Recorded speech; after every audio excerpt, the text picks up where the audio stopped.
Hello friends, आप सभी का एक बार फिर से स्वागत करते हैं हमारे चैनल ज्योति फन व्लॉग पर। तो आप सब देख रहे हैं दर्द से मोहब्बत भाग 71। तो दोस्तों, इससे पहले इस कहानी के 70 भाग अपलोड हो चुके हैं चैनल पर। प्लीज़ आप सब लोग ज़रूर पढ़ लीजिएगा। तो चलिए देखते हैं आप सब ने अब तक पढ़ा था। एक हवाई चप्पल रुद्र के कमर पर आकर लगी। रुद्र के कमर पर चप्पल लगी तो रुद्र एकदम से रुक गया। उसके चेहरे पर हैरानी के भाव आ गए। उसने पलटकर दादा दादी को देखा तो दोनों ही अपनी सुलगती हुई आंखों से उसे घूर रहे थे। तो रुद्र को भी समझते देर नहीं लगी कि उसके साथ ये सब कुछ नाटक कर रहे थे। दादा दादी उसके साथ नाटक कर रहे थे और ये सारा चीजें उसे हर्ट करने के लिए बोल रहे थे। अब देखते हैं आगे इस कहानी में क्या होता है। तो दादाजी की और दादी को देखकर रुद्र की आंखें और ज्यादा भर गई। तो दादी भी अब भरे हुए गले से बोलती हैं कि अब क्या वहीं पर खड़ा रहेगा या फिर अपनी दादी के पास आकर गले भी लगेगा। इस पर रुद्र ने भी अपने आंसुओं को कंट्रोल करते हुए कहा कि दादी, आ तो जाऊंगा आपके पास, लेकिन आप मारेंगी तो नहीं ना मुझे? नहीं मारूंगी, बल्कि तुझे तो मैं बहुत प्यार से गले लगाऊंगी ना। अरे मैं तो तेरा मार मार कर मुंह ही सुजा दूंगी। तू जल्दी से मेरे पास तो आ एक बार। तू खुद को समझता क्या है? एक बार तूने अपने दादा दादी पर जरा सा तरस भी नहीं आया ना? एक बार भी तूने ये नहीं कहा कि दादी मैं वापस आ गया हूँ? तेरे दादाजी तेरे बिना ना के बराबर ही जी रहे थे। दिन रात तुझे और नील को ही याद करते थे। तो रुद्र अभी 10 कदम की दूरी पर खड़ा हुआ था और दादी की बातें सुन रहा था। तो रुद्र भी अब अपने आंसुओं को गिराना नहीं चाहता था और दादी के आंसू भी रुक नहीं रहे थे। तो दादी ने अभी अपने दोनों हाथ फैलाकर कहा कि अब क्या वहीं पर खड़ा रहेगा या फिर तू अपनी दादी के पास आकर गले भी मिलेगा? जल्दी से मेरे पास आ। इस पर अभी रुद्र ने भी भरे हुए गले से कहा कि आप मारेंगी तो नहीं ना? दादी ने भी बहुत ही प्यार से कहा कि नहीं मारूंगी, अब जल्दी से मेरे गले तो लग जा। पहले इस कलेजे को भी ठंडक तभी मिलेगी जब तू मेरे गले आकर लग जाएगा। नहीं मारूंगी तुझे, अब जल्दी से मेरे पास आ। इस पर रुद्र ने कहा कि नहीं आऊंगा। आप बचपन में भी यही कहती थी दादी कि नहीं मारूंगी नहीं मारूंगी, मेरे पास आ जाओ। और जब मैं आपके पास आता था तब भी आप मुझे बहुत ज़्यादा मारती थी। मैं आपके पास बिल्कुल नहीं आऊँगा। इस पर अब दादी ने अपने आंसुओं को पोंछ कर कहा कि रुद्र आजा, वरना सच कहती हूँ चप्पलों से मारूंगी तुझे, तेरा मुंह पूरा सुजा दूंगी। अभी तो बस एक चप्पल मारी है, फिर मार मार के तेरा भूत उतार दूंगी। जल्दी से मेरे पास आ। अब तो रुद्र से भी रहा नहीं गया। वो तो अब 2 कदम चला और फिर जैसे दादी के पास आ गया तो दादी ने भी खींच कर एक चांटा रुद्र के गाल पर जड़ दिया। तो रुद्र का चेहरा तो अब एक साइड में हो गया था। रुद्र ने अपने चेहरे पर हाथ रखकर बहुत ही हैरानी से कहा कि दादी, आपने फिर से झूठ बोल दिया ना? आपने फिर से मुझे मारा? तो दादी ने अपने आंसू पोंछे और रुद्र के गले लगी और फिर रुद्र ने भी अपनी बाहें दादी पर कस दी। दादी का रोना अभी भी कम नहीं हो रहा था। दादी तो अब कंटिन्यू बस रोते जा रही थी। तो दादी को रोते रोते बोलती हैं कि रुद्र, तू सच में बहुत ही ज़्यादा कठोर है। तुझे हमारी हालत पर जरा भी तरस नहीं आया क्या? इस पर अभी रुद्र बोलता है कि दादी, अब आ गया हूँ ना आपके पास, अब कहीं भी नहीं जाऊँगा। आपके पास से हमेशा आपके पास ही रहूँगा। तो दादी भी फूट फूट कर रोने लगी थी और फिर रुद्र भी कंटिन्यू दादी को चुप करवा रहा था। दादी और रुद्र को देखकर लगभग सभी के चेहरे अब उतर गए थे। तो सभी की आंखों में अब खुशी के आंसू आ गए थे। शुभ की आंखों में भी अब खुशी के आंसू आ चुके थे। वो पलटकर अपने आंसू साफ करने लगा था ताकि किसी को भी ये पता ना चले कि वो भी शायद इमोशनल हो गया है। सबसे ज़्यादा तो शुभ ने ही सहा था। तकलीफ होने के बाद भी वो रो नहीं सकता था। जब उसे खुद सहारे की ज़रूरत थी तो उस वक्त भी शुभ सबका सहारा बना था, इसीलिए उसे सबसे ज़्यादा रोना आ रहा था। तभी शुभ ने अपनी बाजू पर किसी का हाथ महसूस किया तो शुभ ने उसकी तरफ बिना देखे ही कहा कि पिकाचू, मैं बिल्कुल ठीक हूँ। तो दिशा ने अपना सिर अभी शुभ की बाजू पर रख लिया था और फिर अपने दोनों हाथ उसकी कमर पर लपेट दिए थे। शुभ ने भी एक हाथ से अब दिशा को खुद में समेट लिया था। तो थोड़ी देर एक दूसरे को संभालने के बाद शुभ ने पलट कर देखा तो दादी अभी भी रुद्र के गले ही लगी हुई थी। तो शुभ ने अभी अपना मूड ठीक करते हुए कहा कि दादी, अब क्या आप बस अपना प्यार ही लुटाती रहोगी क्या? रुद्र भाई पर 2 से 4 थप्पड़ भी तो मारो इन्हें यार, आप कितना ज़्यादा मारती थी मुझे। तो शुभ ने भी दादाजी को देखकर कहा कि दादाजी, आपने कहा था ना कि आप हंटर से मारेंगे, तो चाहिए ना अपना हंटर लेकर आइए और जल्दी से कुटाई करिए। बहुत देर अभी दादी दादी को गले लगने के बाद रुद्र ने अपनी आंखें साफ की और फिर दादाजी के पास गया। तो दादाजी भी अभी गुस्से से रुद्र को घूर रहे थे। तो रुद्र ने अभी जाते ही दादाजी को अपने गले लगा लिया था और काफ़ी देर तक अभी दोनों दादा और पोते एक दूसरे को ही गले लगाए खड़े रहते हैं। तो दोनों की आंखों में अब खुशी के आंसू थे। तो दादाजी ने अभी दोनों हाथों से रुद्र का चेहरा भरकर उसके माथे को चूम कर कहा कि सच में बहुत ज़्यादा कठोर दिल का है। तो इस पर शुभ बोलता है कि दादाजी, लेकिन हंटर तो चला ही नहीं ना, आपने तो बिल्कुल बेकार कर दिया। तो नील ने भी शुभ की तरफ देखकर गुस्से में कहा कि तू चुप नहीं रह सकता क्या। इस पर दादाजी बोले कि क्यों चुप रहे, वो पिटाई तो हंटर से ही होगी। इस पर निहाल बोलता है कि तो सोच क्यों रहे हैं दादाजी, जाइए ना जल्दी से, हंटर लेकर आइए आप। तो दादाजी अभी जैसे ही पलटे तो वैसे ही नील ने दादाजी का हाथ पकड़कर कहा कि दादाजी बस, मार तो दिया है ना दादी ने, और कितना मारोगे आप दोनों रुद्र को। तो रुद्र ने भी अब जल्दी से नील की हाँ में हाँ मिलाते हुए कहा कि हाँ दादाजी, वो तो सच कह रहा है, मैं भी तो आप लोगों के बिना बहुत ज़्यादा रोया हूँ ना, अब मैं पिटता हुआ बिल्कुल भी अच्छा नहीं लगता हूँ, तो प्लीज़ मत पीटिए ना, प्लीज़ दादाजी इस बार माफ़ कर दीजिए, अब से ऐसा नहीं करूँगा। तो शुभ ने भी नील को पीछे से पकड़कर कहा कि छोड़ो दादाजी को, मैं बहुत ज़्यादा पिटा हूँ, समझे आप, आज रुद्र भैया भी पीटेंगे, इन्हें पीटना भी चाहिए, इन्होंने हम सबको बहुत ज़्यादा रुलाया है, बहुत ज़्यादा तड़पाया है, अब इनकी बारी है। तो शुभ अभी नील को खींच रहा था, लेकिन नील ने अभी दादाजी का हाथ नहीं छोड़ा था।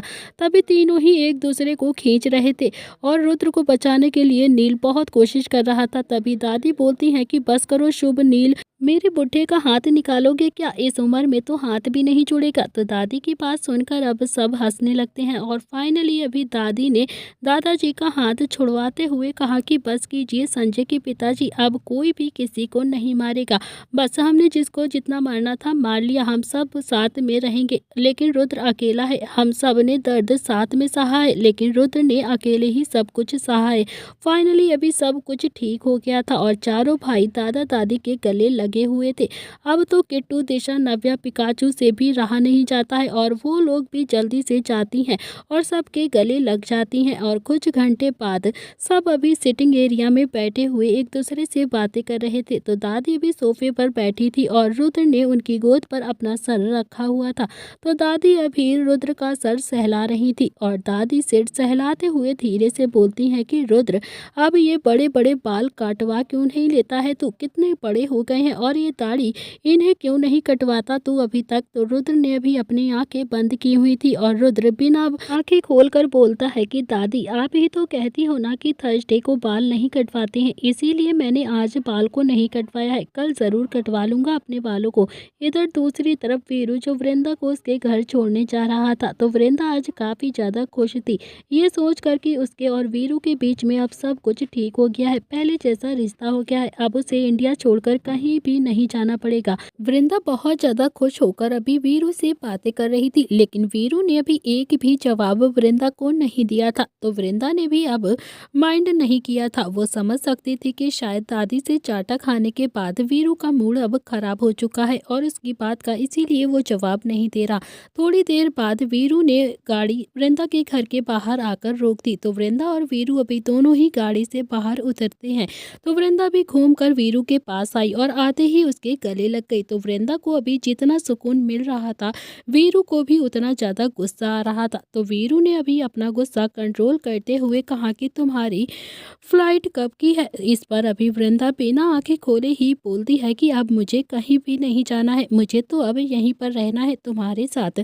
तो वीरू ने अब वृंदा की बाजू को पकड़कर खुद से दूर करते हुए कहा कि लेकिन मैं नहीं चाहता कि तुम यहाँ पर रुको, तुम यहाँ पर रहो, मैं नहीं चाहता, तुमने जो पहले डिसाइड किया था ना वही बिल्कुल सही था, मैं तुम्हें अपनी ज़िंदगी में शामिल नहीं कर सकता हूँ और आज के बाद तो बिल्कुल भी नहीं। तुमने प्रताप हाउस पहुँचकर आंसू बहाए और दादी ने बिना सोचे समझे ही मुझे थप्पड़ मार दिया और सारी भड़ास निकाल दी तुमने मेरे ऊपर। तो वृंदा तो अब काफ़ी ज़्यादा हैरानी से वीरू को देख रही थी, जो अभी प्रताप हाउस में बिल्कुल सा नॉर्मल था और वो अचानक ही अब ऐसे क्यों बिहेव कर रहा था, ऐसा क्या हो गया था, मैंने कोई आंसू नहीं टपकाए हैं और ना ही मैं दादी से तुम्हारी शिकायत करने के लिए गई थी। वो तो शुभ और निहाल ने ही दादी को सब कुछ बता दिया था, इसमें मेरी कोई गलती नहीं है। इस पर वीरू ने बोला कि शुभ और निहाल को भी तो तुमने नहीं बताया होगा ना, उन्हें भी तो अपने आप ही पता चल गया होगा। इस पर वृंदा चुप हो गई, क्योंकि निहाल को तो वृंदा ने ही सब कुछ बताया था कि उसकी और वीरू की लड़ाई हो गई है और वो अब इंडिया छोड़कर हमेशा के लिए जा रही है। तो वृंदा बोलती है कि वीरू, तुम इतनी सी बात पर इतना ज़्यादा रिएक्ट क्यों कर रहे हो? आखिर तुम्हें हो क्या गया है? सच कहा था तुमने। मैं प्रताप हाउस इसीलिए आई थी कि शायद तुम मुझे रोक लोगे। मैं तुम्हारे बिना नहीं रह सकती हूँ वीरू, तुम भी देख रहे हो ना, तुम्हारे अलावा तो मेरा इस दुनिया में कोई है भी नहीं जिसके साथ मैं रह सकती हूँ। सिर्फ तुम ही तो हो मेरे साथ। तुम्हारे साथ अपनी फैमिली शुरू करना चाहती हूँ मैं, तुम्हारे साथ मैं जीना चाहती हूँ, तुम्हारे जैसा बेटा चाहती हूँ मैं। प्लीज़ वीरू, इन सारी बातों को भूल जाओ ना, मुझे माफ़ कर दो। हम फिर से अपने रिश्ते के बारे में सोचते हैं और आगे बढ़ते हैं। और अब तो प्रताप हाउस में भी सब कुछ ठीक हो गया है ना, सबको हमारे बारे में भी पता चल गया है। जय भैया और जिया दीदी शादी कर लेंगे, हमें भी तो शादी कर लेनी चाहिए ना। छोटी मोटी लड़ाइयाँ तो सारी जिंदगी ऐसे ही चलती रहेंगी। वीरू प्लीज़ समझने की कोशिश करो। इस पर वीरू ने कहा कि लेकिन मैं तुमसे शादी नहीं करना चाहता हूँ, और आज जो तुमने किया है ना उसके बाद तो बिल्कुल भी नहीं करना चाहता। मुझे ऐसी लड़की से शादी बिल्कुल भी नहीं करनी है जो हमारे रिश्तों की आंसू हर किसी के सामने जाकर टपकाए, और मैं ऐसी लड़की से बिल्कुल नहीं बात करना चाहता। वीरू की बात सुनकर वृंदा की आंखों में फिर से आंसू आ गए। उसे तो यकीन ही नहीं था कि उसके सामने वो वीरू खड़ा है जिसके साथ उसने अपनी जिंदगी के कई महीने साथ में बिताए थे, कई सारे सपने देखे थे। तो वीरू तो अब हमेशा से ही वृंदा का ख्याल रखता था, उसकी हमेशा केयर करता था, उसकी बातें मानता था। वृंदा जब भी मिलने के लिए बुलाती थी, वीरू जितना भी बिजी होता लेकिन वृंदा से मिलने जरूर आ जाता था। वृंदा के लिए उसकी पसंद का खाना भी बनाता था, वृंदा को हमेशा प्रोटेक्ट करता था सबसे। तो वृंदा को बचपन से अभी किसी का भी प्यार नहीं मिला था, दोस्त के नाम पर भी सिर्फ उसके पास रुद्र और निहाल ही थे। तो वीरू ने अब वृंदा को बहुत ज्यादा प्यार किया था, इतना कि वृंदा ने अपना हर रिश्ता वीरू से ही देखना स्टार्ट कर दिया था। वृंदा की आंखें के सामने अभी उसके और वीरू के लम्हे चल रहे थे। तो वृंदा ने आज अपना एटीट्यूड साइड में रखा हुआ था और फिर से वीरू को मनाते हुए बोलती है कि वीरू प्लीज बस करो ना, तुम जानते हो ना कि मैं तुम्हारे बिना एक पल भी नहीं रह सकती हूँ। प्लीज मुझे माफ कर दो, मुझे तुम्हारी आदत हो गई है, भूल जाओ ना वो सारी चीजें, मुझे फिर से एक्सेप्ट कर लो। अच्छा तुम मुझे थप्पड़ मार लो, जितना मारना चाहते हो उतना मार लो, फिर तो तुम्हारा मूड ठीक हो जाएगा ना। वृंदा ने अभी फिर से अपना सर वीरू के सीने पर रख लिया था और अपनी बाहें वीरू की कमर पर लपेटते हुए बोला कि मुझे नहीं जाना इंडिया से बाहर, मुझे तो यहीं पर रहना है तुम्हारे साथ। इसी सीने पर अपना सर रखकर हमेशा रहना चाहती हूँ मैं, तुम्हारे ऊपर सोना चाहती हूँ, तुम्हारे साथ रोमांटिक मूवी देखना चाहती हूँ वीरू, तुम्हारे साथ सारे त्योहार को सेलिब्रेट करना चाहती हूँ। तुमसे शादी हो जाएगी तो मुझे भी जय भैया और जिया दीदी मिल जाएंगी, मुझे भी एक रिश्ता मिल जाएगा, फिर मेरी भी तो एक फैमिली होगी ना वीरू, फिर हम चारों मिलकर हमेशा खुश रहेंगे। जैसे प्रताप हाउस में सब खुश रहते हैं वैसे ही हम चारों भी खुश रहेंगे साथ में, कितना मजा आएगा ना वीरू। प्लीज वीरू गुस्सा थूक दो ना, अब तुम भी शांत हो जाओ। लेकिन वीरू का गुस्सा अभी भी कम नहीं हो रहा था। वीरू ने भी फिर से वृंदा की दोनों बाजुओं को पकड़ा और उसे खुद से थोड़ा सा दूर करके गुस्से में चिल्लाते हुए कहा कि कहा ना वृंदा, मैं तुम्हारे साथ अपनी जिंदगी नहीं जी सकता हूँ, मुझे तुम्हारे साथ कोई भी रिश्ता नहीं रखना है, और वैसे भी मैंने तुम्हारे साथ लिमिट क्रॉस नहीं करी है कभी, तो तुम अभी भी वैसी ही हो जैसी पहले थी, अपने लिए किसी और को ढूंढ लो तुम, मुझे प्लीज छोड़ दो। अब वृंदा को भी हल्का सा गुस्सा आ गया था। अब वृंदा भी गुस्से में बोली कि यकीन नहीं आता वीरू कि तुम इतनी सी बात के लिए हमारा रिश्ता खत्म कर रहे हो, तुम चाहते क्या हो कि मैं तुमसे कभी भी मिलूं नहीं, तुमसे दूर चली जाऊं, या फिर मैं तुमसे माफी मांगू। अगले ही पल अभी वृंदा की आंखें फिर से नम हो गई थी। अगले ही पल वृंदा ने अपने दोनों हाथ जोड़कर कहा कि वीरू मुझसे बहुत बड़ी गलती हो गई है, तो मैं माफ़ी मांगती हूँ तुमसे, प्लीज़ मुझे माफ़ कर दो, लेकिन प्लीज़ मुझे नहीं लगता कि इतनी सी बात के लिए तुम्हें इस रिश्ते को ख़त्म करना चाहिए। वीरू ने अभी वृंदा को फिर से जोर से झटकते हुए कहा कि मैंने कहा ना कि मुझे तुमसे कोई रिश्ता नहीं रखना है, मैं इस रिश्ते में बिल्कुल नहीं रहना चाहता हूँ और ना ही मैंने तुम्हारे साथ कुछ भी गलत किया है। मैं यहाँ से जा रहा हूँ और लौट कर कभी भी वापस नहीं आऊँगा। तुम्हें भी अब इस रिश्ते को यहीं पर ख़त्म कर देना चाहिए और अपनी ज़िंदगी में आगे बढ़ जाना चाहिए। वृंदा वीरू के सामने रोना तो नहीं चाहती थी। वृंदा ने अपनी ज़िंदगी के कितने ही साल अकेले बिताए थे, वो वीरू के सामने खुद को अब कमज़ोर दिखाना नहीं चाहती थी, इसीलिए वो पलट कर अपने घर के अंदर चली गई और वीरू जो तो वृंदा को तब तक देखता रहा जब तक वृंदा घर के अंदर तक नहीं चली गई। तो वीरू अभी जैसे ही वहां से पलटा तो उसके गाल पर खींचकर एक चांटा लगा। तो वीरू का चेहरा अभी एक साइड में हो गया था। वीरू ने अपनी आंख खोलकर सामने देखा तो वहां पर जय खड़ा था जो गुस्से से उसे घूर रहा था। जय भी अब जिया को घर छोड़ने के लिए जा रहा था और तभी उसने वीरू और वृंदा को देखा था। तो जय ने भी गाड़ी को साइड में लगाया और एक अनुमान लगा लिया था कि शायद वीरू के नाराजगी अभी भी खत्म नहीं हुई है, इसीलिए वो गाड़ी से उतरकर उन दोनों के पास आ गया था। और तभी जय ने सारी बातें सुन ली थी वीरू और वृंदा की। तो वीरू को अभी अब समझते देर नहीं लगी कि जय ने उसे चांटा क्यों मारा है। तो वीरू अभी अपनी सफाई देता हुआ बोलता है कि आपको सही लगे या गलत लगे भैया, मगर मैं कुछ नहीं जानता हूँ, लेकिन मैं एक ऐसी लड़की से शादी बिल्कुल भी नहीं कर सकता हूँ जिसे मुझ पर यकीन ही ना हो, जिसे मुझ पर ट्रस्ट ही ना हो। वो मुझे बता सकती थी कि रुद्र सर वापस आ गए हैं, लेकिन नहीं, उसने मुझे बताना जरूरी नहीं समझा। वो हम सबको तड़पता हुआ देखती रही, लेकिन सच बताने की हिम्मत नहीं करी उसने। तो वीरू की ऐसी बेतुकी बात पर जय को अब और भी ज्यादा दुगना गुस्सा आ गया था। जय भी नॉर्मली गुस्से में नहीं करता था, लेकिन जब गुस्सा करता था तो बहुत ज्यादा गुस्सा करता था। तो जय ने भी वीरू को मारने के लिए दोबारा से अपना हाथ उठाया, लेकिन इस बार जिया ने ही उसका हाथ पकड़ लिया था और फिर जय को देखकर बोलती है कि पागल हो गए हो क्या जय, तुम क्यों वीरू को मार रहे हो? ये कौन सा तरीका है वीरू को समझाने का? तुम ऐसे इसे नहीं समझा सकते हो, तुम इसे प्यार से भी तो समझा सकते हो ना। इस पर जय ने चिल्लाते हुए गुस्से से बोला कि इसे दादी ने समझाया है, निहाल ने समझाया है, शुभ ने समझाया है, लेकिन इसके तो कानों में जैसे जूं तक नहीं रेंगती है। और अब तो इसके सामने वृंदा रोक कर भी चली गई है, मगर इसे तब भी कोई भी फर्क नहीं पड़ा। लेकिन ये तो इतना ज्यादा कठोर दिल का है जो पिघला ही नहीं। मुझे और तुम्हें सलाह देता था कि हम दोनों को शादी कर लेनी चाहिए, और खुद एक मासूम सी बच्ची का दिल तोड़ने में कसर नहीं छोड़ रहा है। और अगले ही पल जय ने भी वीरू का कॉलर पकड़कर कहा कि एक बात बताओ मुझे तुम, यही बात तो तुम रुद्र सर से पूछ सकते हो ना कि आखिर उन्होंने सामने होते हुए भी हम सब से दूरी क्यों बना कर रखी। ये सवाल तो तुम उनसे भी जाकर पूछ सकते हो ना, मगर नहीं पूछ सकते ना, क्योंकि वो हमारे मालिक है। तुम रुद्र सर से कुछ भी नहीं पूछोगे, लेकिन जो लड़की तुम्हें बहुत ज्यादा प्यार करती है, तुम्हारे साथ अपनी जिंदगी बिताना चाहती है, उस पर तुमने अपना सारा गुस्सा निकाल दिया। उसे तुम छोड़ने के लिए भी तैयार हो गए। गलती एक तरफ से नहीं, दोनों तरफ से होती है। अब तुम्हें एक बात मैं बताता हूँ, रुद्र सर वापस आ गए हैं, ये बात मैं भी जानता था। तो क्या तुम क्या करोगे? अब तुम मुझसे भी अपना रिश्ता खत्म कर लोगे क्या? और ये सुनते ही वीरू की आंखें हैरानी से अब और भी ज्यादा बड़ी हो गई। वीरू को तो यकीन ही नहीं था कि रुद्र सर के बारे में जय को भी पता होगा। तो जय ने भी फिर से चिल्लाते हुए गुस्से में कहा कि तुझे क्या चाहिए? किस लड़की से शादी करेगा तू? बता मुझे, कैसी लड़की चाहिए तुझे? बता मुझे, वैसी लड़की लाके दूंगा। वृंदा जैसी लड़की तो तू अपनी जिंदगी से निकाल रहा है ना। तुझे क्या लगता है कि वृंदा जैसी लड़की तेरी जिंदगी में अब दोबारा से वापस आएगी कभी? तू कहीं का नवाब है क्या, या तेरे बहुत बड़े बड़े बिजनेस चल रहे हैं कहीं पर? एक बॉडीगार्ड के अलावा तेरी कोई पहचान नहीं है। बता मुझे, तेरी कोई पहचान है अगर तो वो लड़की इस शहर की जानी मानी लॉयर है और फिर भी तेरे पीछे पागल है, और तुझे उसकी प्यार की कोई कदर ही नहीं है। कितना कठोर दिल का है तू। अगले ही पल अब जय ने फिर से अपना हाथ उठा लिया था और चिल्लाकर कहा कि जी तो चाहता है कि तुझे मार मार कर तेरी जान ही निकाल लूं मैं आज। यकीन नहीं आता है कि तू मेरा भाई है, मेरा, जो अभी कभी भी किसी का दिल नहीं तोड़ना जानता है। उसकी इतनी सी बात पर तू इतना ज्यादा गुस्सा हो गया है।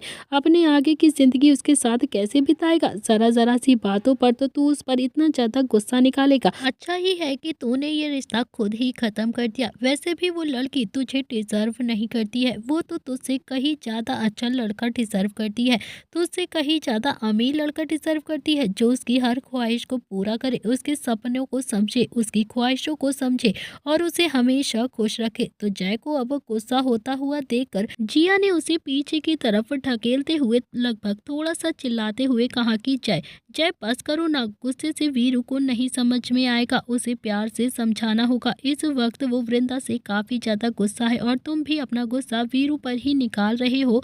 तो जिया ने अब जय को थोड़ा सा दूर किया और फिर वीरू के पास जाकर धीरे से बोलती है कि वीरू, जय गलत नहीं कह रहे हैं, बिल्कुल ठीक कह रहे हैं, तुम्हें समझने की कोशिश करनी चाहिए। वृंदा के पास पैसों की कमी नहीं है, वो एक केस भी लाखों में चार्ज करती है। उसे कुछ चाहिए है तो बस तेरा प्यार, जो तुमने उसे प्यार दिया है ना, उसी प्यार के लिए वो बचपन से भूखी थी। अब जब वो तुम्हारे साथ अपनी जिंदगी बिताना चाहती है, तुमसे बहुत ज़्यादा प्यार करती है, तो तुम उस लड़की को खुद से दूर कर रहे हो, ये बहुत गलत है वीरू। आखिर तुम्हें हो क्या गया है? तुम्हें उस लड़की के आंसू दिखाई नहीं देते क्या? उसका सच्चा प्यार नहीं दिखता क्या? जय और जिया के समझाने पर अब वीरू को भी समझ में आने लगा था कि वही गलत है, और जैसे जैसे जिया वीरू को समझा रही थी, वीरू की आंखों के सामने उसके और वृंदा के सारे प्यार भरे लम्हे चल रहे थे। तो जय तो अब वीरू की तरफ से पलटकर खड़ा हो गया था गुस्से से। इस वक्त जय को वीरू को देखकर बहुत ज़्यादा शर्म भी आ रही थी और उसे गुस्सा भी आ रहा था। उसने सच में एक बहुत ही अच्छी लड़की का दिल तोड़ दिया था। तो वीरू अब खुद पर बहुत ज़्यादा शर्मिंदगी महसूस कर रहा था। फिर वो जय के पास गया और उसने जय के कंधे पर हाथ रखकर उसे अपनी तरफ घुमाया और फिर अपनी पलकें झपकाते हुए धीरे से कहा कि सॉरी सॉरी भैया, मुझे माफ़ कर दो। मैं वृंदा को मनाने जरूर जाऊंगा, मैं उसे मना लूंगा, वो मुझे छोड़कर नहीं जाएगी। जय ने अपना गुस्सा दबाते हुए कहा कि और कब कब मनाएगा? कल उसकी फ्लाइट है, उम्मीद करता हूँ कि उससे पहले ही तू उसे मना लेगा, समझा ना? जय ने फिर जिया की तरफ देखकर धीरे से बोला कि चलो जिया, हम यहाँ से चलते हैं, ये इसकी जिंदगी है, तू मना लेगा तो भी ठीक है और नहीं मनाएगा तो भी ठीक है, हमें कोई फर्क नहीं पड़ता। तो जय और जिया भी गाड़ी की तरफ बढ़ गए थे, जबकि वीरू अभी वृंदा के घर की तरफ चला गया था। वीरू बहुत देर से अभी घर की बेल को बजा रहा था, लेकिन वृंदा ने अभी तक गेट नहीं खोला था। जय अब तक गाड़ी में बैठ चुका था, तो वीरू ने अब थोड़ा सा चिल्लाकर कहा कि भैया भैया, ये गेट नहीं खोल रही है, अब क्या करूं मैं? तो जय ने अभी अपनी सीट बेल्ट लगाते हुए थोड़ा चिल्लाते हुए कहा कि पहले तू अपने दिल की गेट नहीं खोल रहा था ना, अब ये अपने घर की गेट नहीं खोल रही है। मैं कुछ नहीं जानता, बजाता रहे, एक ना एक दिन तो खोल ही देगी गेट को। और तभी वृंदा ने गेट आकर खोला। वीरू ने अब वृंदा को देखा तो उसकी आंखें अब हैरानी से बड़ी हो गई थी। वृंदा के सिर से अभी खून आ रहा था, चेहरे पर भी कट लगे हुए थे। वीरू को समझते देर नहीं लगी कि जरूर कुछ ना कुछ तो हुआ है, वृंदा पर जरूर अटैक हुआ है। वृंदा भी गिर जाती उससे पहले ही वीरू ने उसे अपनी बाहों में भर लिया और फिर चिल्लाते हुए जय को आवाज लगाई। तो वीरू की आवाज सुनकर अब जय ने भी अपनी गाड़ी, जो अभी थोड़ी सी स्टार्ट ही की थी, वो जल्दी से रोक ली थी और वो जल्दी से अपनी गाड़ी से उतरकर वीरू के पास दौड़ता हुआ पहुंचा। तब तक वीरू ने महसूस किया कि वृंदा की कमर पर चाकू लगा हुआ है, तो वीरू ने अभी वो चाकू को निकाल दिया था। वृंदा भी खून से पूरी लथपथ हो चुकी थी और धीरे धीरे बेहोश हो गई थी। तो वीरू तो अब वृंदा को इस हालत में देखकर जैसे जम गया हो, उसे तो कुछ समझ में नहीं आ रहा था कि वो क्या करे। तभी उसे जय ने हाथ लगाकर कहा कि वीरू, इसे उठाओ, हॉस्पिटल लेकर चलना है। तो वीरू अभी अपने होश में आया और उसने अगले ही पल सेकंड भी नहीं लगाया और वृंदा को अपनी गोद में उठा लिया। अब तक जया भी उनके पास आ चुकी थी। तो जिया ने जब वृंदा को देखा तो वो भी एक सेकंड के लिए एकदम से सुन्न पड़ गई थी। तीनों ही अब जल्दी से वृंदा को लेकर सीधा हॉस्पिटल चले गए। जय और वीरू दोनों ही अभी हॉस्पिटल के कॉरिडोर में खड़े हुए थे। जिया जो अंदर अभी वृंदा का ट्रीटमेंट कर रही थी। करीब 2 घंटे के बाद जिया बाहर आती है और फिर जय को देखकर धीरे से बोलती है कि जय, किसी ने वृंदा को मारने की पूरी कोशिश की है, उसकी बॉडी पर बहुत सारे चोट के निशान है और चाकू के भी निशान है। वीरू की आंखें गुस्से से लाल हो गई थी। वीरू अब खुद को कोसते हुए बोलता है कि ये सब कुछ मेरी वजह से ही हुआ है। अगर मैं वृंदा से ब्रेकअप नहीं करता तो किसी की भी हिम्मत नहीं होती कि वो वृंदा को हाथ भी लगा दे। सारी की सारी गलती मेरी ही है और मेरी ही बेवकूफ़ी की वजह से वृंदा इस हालत में पहुंच गई है। मेरी वजह से ये सब कुछ हुआ है। मैं उसे छोड़ूंगा नहीं। जिसने भी वृंदा की ये हालत की है, जान से मार दूंगा उसे। तो गुस्सा तो अब जय को भी वीरू पर बहुत ज़्यादा आ रहा था, लेकिन इस वक्त उसने थोड़ा सा समझदारी से काम लिया। उसने फिर भी वीरू को समझाते हुए कहा कि अब तूने जो कर दिया है उसे तो हम ठीक नहीं कर सकते हैं, लेकिन हाँ, अभी वृंदा को तेरी बहुत ज़्यादा ज़रूरत है, तुझे उसके पास जाना चाहिए। वृंदा पहले ही अपने रिश्ते को लेकर बहुत ज़्यादा परेशान थी, अब उसे पर अटैक भी हो गया है, उसे अब बहुत ज़्यादा ज़रूरत है तेरी। तो वृंदा को संभाल लेगा ना? मैं पता करता हूँ कि ये अटैक किसने करवाया है। इस पर वीरू बोलता है कि हो ना हो भैया, अटैक करने वाला पहले से ही वृंदा के घर में मौजूद होगा। बाहर तो हम खुद ही खड़े थे ना, वो वृंदा के घर में पहले से ही होगा, जो वृंदा पर वेट कर रहा होगा अटैक करने का। इस पर जिया ने कहा कि ये सारी बातें तुम दोनों भाई बाद में भी तो कर सकते हो ना, फिलहाल तो वृंदा होश में है, चाहे तो तुम उससे जाकर मिल सकते हो। तो वीरू अभी जल्दी से अंदर जाने लगा तो जय ने उसका हाथ पकड़कर कहा कि वीरू, इस वक्त तुम्हें बहुत ज़्यादा सब्र से काम लेना होगा। हो सकता है वो तुम्हें देखकर कुछ रिएक्ट करे, इसीलिए तुम जरा सा अभी गुस्सा नहीं करोगे। तो वीरू ने हाँ में अपनी गर्दन हिला दी। वीरू अंदर गया और वृंदा जो अभी बेड से टेक लगाकर बैठी हुई थी, तो वीरू को देखकर वृंदा ने मुंह फेर लिया था। वृंदा के ऐसा करने से वीरू के दिल में एक टीस उठी, मगर उसने कुछ भी रिएक्ट नहीं किया। वीरू जाकर वृंदा के पास में बैठ गया। वीरू अभी कुछ भी नहीं बोला, बोलता भी तो क्या बोलता। वृंदा की ऐसी हालत भी तो वीरू की वजह से ही हुई थी। अगर वो वृंदा से पैर जप कर लेता तो शायद वृंदा किसी भी हालत में उसे वहां से जाने नहीं देती और उस पर यह अटैक होता ही नहीं। तो वीरू तो अब ज्यादातर वृंदा के घर में ही रहा करता था। वीरू ने अभी वृंदा का हाथ अपने हाथों में लिया और वृंदा ने अपना हाथ पीछे की तरफ जोर से झटक लिया और उससे मुंह बनाकर मुंह फेर लिया। तो वृंदा की आंखों में अब आंसू आ गए थे। वृंदा के आंसू देखकर वीरू की आंखें भी लाल हो गई थी। उसे सच में अब अपने ऊपर बहुत ज्यादा गुस्सा आ रहा था और साथ ही साथ बहुत ज्यादा शर्म भी आ रही थी कि वो ऐसा कैसे कर सकता है। लेकिन फिलहाल उसने कुछ भी नहीं कर सकता था। अगर उसके हाथ में होता तो शायद जिसने वृंदा पर अटैक किया है उसे वो आज ही जान से मार देता, मगर ऐसा नहीं कर सकता था। वीरू ने फिर से अभी वृंदा का हाथ अपने हाथों में लिया और वृंदा ने हाथ को अपना खींचते हुए कहा कि मुझे तुम्हारी सिंपैथी नहीं चाहिए, प्लीज चले जाओ यहाँ से। वीरू, मुझे तुमसे कोई भी बात नहीं करनी है। वीरू अभी भी कुछ नहीं बोलता है। वीरू ने फिर से वृंदा का हाथ अपने हाथ में लेकर कहा कि आई एम सॉरी वृंदा, मुझे पता है कि उस वक्त मुझे ना क्या हो गया था, मुझे कुछ समझ में नहीं आ रहा, मुझे माफ़ कर दो, गलती मेरी है। वृंदा बोलती है, पहले तुम इस रिश्ते को एक्सेप्ट नहीं कर रहे थे और अब मैं नहीं करना चाहती हूँ, समझे। मैं जानती हूँ कि अब तुम मुझसे सॉरी बोलोगे और फिर चाहोगे कि मैं इस रिश्ते को फिर से आगे के लिए शुरू करूँ ना, मगर मैं ऐसा नहीं करने वाली, समझे। लेकिन कल रात के बाद मैं खुद को इस रिश्ते से अलग करना चाहती हूँ। जैसा तुमने कहा था, सोचा था कि तुम्हारे साथ ज़िंदगी बिताऊंगी, एक अच्छी सी फैमिली होगी, हमारी बच्चे होंगे, जैसा मेरे पेरेंट्स ने मेरे साथ किया है। मैं भी अपने बच्चों के साथ कभी ऐसा नहीं करूंगी। लेकिन तुमने तो मुझे कहीं का नहीं छोड़ा, तुमसे तो मेरा सपना देखा ही नहीं गया ना। समझ नहीं आता है कि किस बात का एटीट्यूड है तुम्हारे अंदर, मुझे तुम प्यार नहीं करते ना। कहते कहते वृंदा की आंखें फिर से भर आई। तो वीरू अभी कुछ बोलता उससे पहले ही जिया कमरे में आ गई। तो जिया को देखकर अभी वृंदा बोलती है कि जिया दी, इसे कहो आप यहाँ से ये चला जाए, मुझे इनसे कोई बात नहीं करनी है। तो जिया ने अभी वीरू को देखा और फिर वृंदा को देखकर बोलती है, वृंदा, सच में वीरू को अब अपने किए पर बहुत ज़्यादा पछतावा है, प्लीज़ तुम इसे माफ़ कर दो, ये सच में बहुत ज़्यादा तुमसे प्यार करता है। तो वृंदा ने अपने आंसू को पोंछ कर कहा कि अब पछतावा हुआ ना, जब मैं इसके सामने से गिड़गिड़ा रही थी, रो रही थी, तब इसे पछतावा नहीं हुआ था ना। लेकिन अब मैं इस हालत में पहुंच गई हूँ तो इसे पछतावा हो रहा है। दी, वीरू ने मुझसे कहा था कि ये मुझे छोड़कर चला जाएगा और पलट कर कभी भी वापस नहीं आएगा, हमेशा के लिए ये रिश्ता ख़त्म कर देगा, मुझे कभी भी अपनी ज़िंदगी में एक्सेप्ट नहीं करेगा। तो फिर क्यों आया है ये पलट कर मेरे पास, मैं इनके बिना रह लूँगी, प्लीज़ इससे कहिए कि आप ये यहाँ से चला जाए। वीरू ने अभी वृंदा का हाथ पकड़कर कहा कि वृंदा, मैं सच में बहुत ज़्यादा शर्मिंदा हूँ, बहुत ज़्यादा शर्मिंदा हूँ, तुम्हारी हालत भी मेरी वजह से ही हुई है, प्लीज़ मुझे माफ़ कर दो, अब मुझे और शर्मिंदा मत करो। अगर तुम मुझे माफ़ नहीं करोगी ना तो मैं खुद को कभी भी माफ़ नहीं कर पाऊँगा, प्लीज़ वृंदा माफ़ कर दो।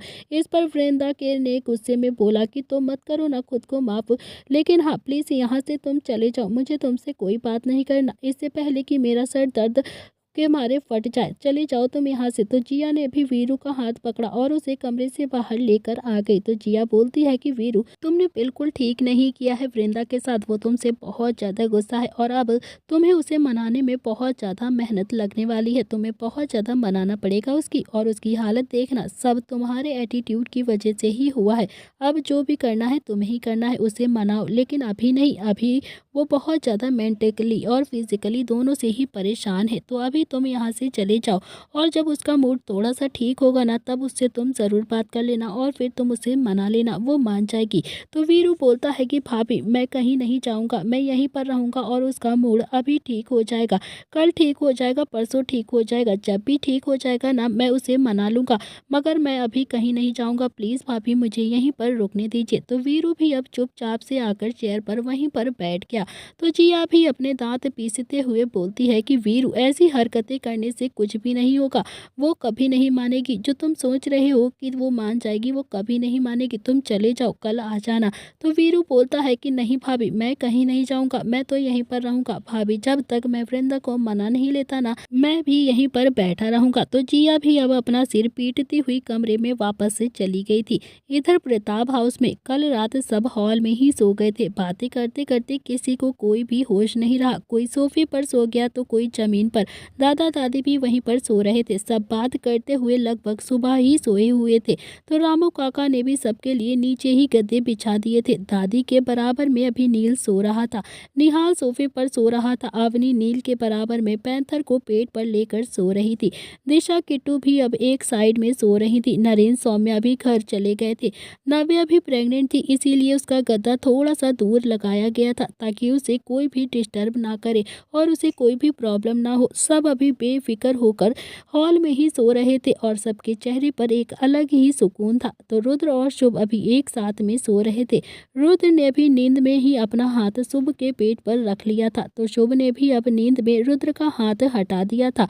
तो रुद्र ने अभी फिर से अपना हाथ शुभ के पेट पर रख लिया था। तो शुभ ने फिर से अपने पेट से रुद्र का हाथ हटा दिया था। तो रुद्र भी काफी गहरी नींद में सो रहा था और उसे लगा कि किट्टू भी उसके बराबर में ही सो रही है। तो रुद्र अभी शुभ को उसकी कमर से पकड़कर खुद के ऊपर लिटाने की कोशिश करने लगा। तो कहाँ किट्टू हल्की फुल्की सी और कहाँ शुभ भारी भरकम सा। रुद्र से अब शुभ हिल भी नहीं रहा था। तो रुद्र अभी पूरी नींद में था। उसने फिर से अभी शुभ को अपने ऊपर लिटाने की कोशिश की थी और अब शुभ की आंखें धीरे धीरे से खुल गई थी और उसने नींद में ही रुद्र को पीछे की तरफ ढकेलते हुए कहा कि मैं किट्टू नहीं हूँ भैया, मैं तो शुभ हूँ। शुभ, आंख खोलकर देखिए तो सही, मैं शुभ हूँ आपका भाई। किट्टू भाभी अलग सो रही हैं। तो रुद्र ने भी थोड़ी सी अलसाई से अपनी आंख खोली तो सच में वहां पर किट्टू नहीं थी बल्कि शुभ था। तो रुद्र ने अभी शुभ को लात मार कर दूर करते हुए कहा कि अगर तू किट्टू नहीं है तो तू यहाँ पर क्या कर रहा है? हट, मेरे पास से दूर होकर सो जाकर। मेरे पास क्यों सो रहा है तू? तो रुद्र ने अभी शुभ को लात बिल्कुल पीछे मारी थी। तो शुभ ने भी अपनी कमर रब करते हुए कहा कि शर्म नहीं आती भैया आपको? बिल्कुल भी शर्म नहीं आती कि कल रात तो कह रहे थे कि हाय मैं अपने छोटे शेर के पास सोऊंगा और अब देखो सुबह होते ही अपने छोटे शेर को लात से खिसका रहे हो। शर्म नहीं आती अपने छोटे भाई को ऐसे लात मार के हटाते हो खुद के पास से? तो रुद्र ने भी फिर से उसे हल्की सी लात मारकर खुद से दूर करते हुए कहा कि किट्टू कहाँ पर है साले?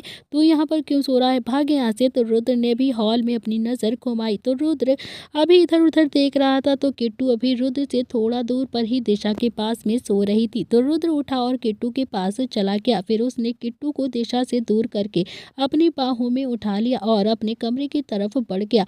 रुद्र के छूने से अभी किट्टू की नींद भी खुल गई थी, लेकिन वो बिल्कुल भी जगी नहीं थी। उसे पता था कि वो रुद्र ही है जो उसकी बाहों में उसे लेकर जा रहा है, इसीलिए वो भी आराम से सोती रही। तो रुद्र अभी किट्टू को अपने कमरे में लेकर आ गया था।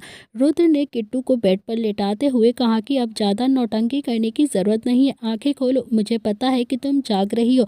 तो किट्टू भी अब थोड़ी सी अलसाई सी आवाज में बोलती है कि रुद्र प्लीज मुझे सोने दो ना। तो किट्टू अभी फिर से पलट कर वहीं पर सो जाती है। तो रुद्र ने भी किट्टू को फिर से अपनी गोद में उठा लिया और वॉशरूम में लेकर आ गया। तो रुद्र ने अभी किट्टू को शावर के नीचे खड़ा करके कहा कि तुम्हें क्या लगता है कि तुमने ही मेरा इंतजार किया है? मैंने नहीं किया तुम्हारा इंतजार। शावर के नीचे खड़ा होने की वजह से किट्टू की आंखें भी एकदम से खुल गई थी और उसे अब थोड़ा थोड़ा गुस्सा भी आ गया था रुद्र के ऊपर। तो किट्टू अभी रुद्र के सीने पर हाथ बजाती हुई बोलती है कि please please Rudra shower on मत करिएगा, मुझे नींद आ रही है। तो रुद्र अभी आपको बिल्कुल भी मेरी हालत पर तरस नहीं आता क्या?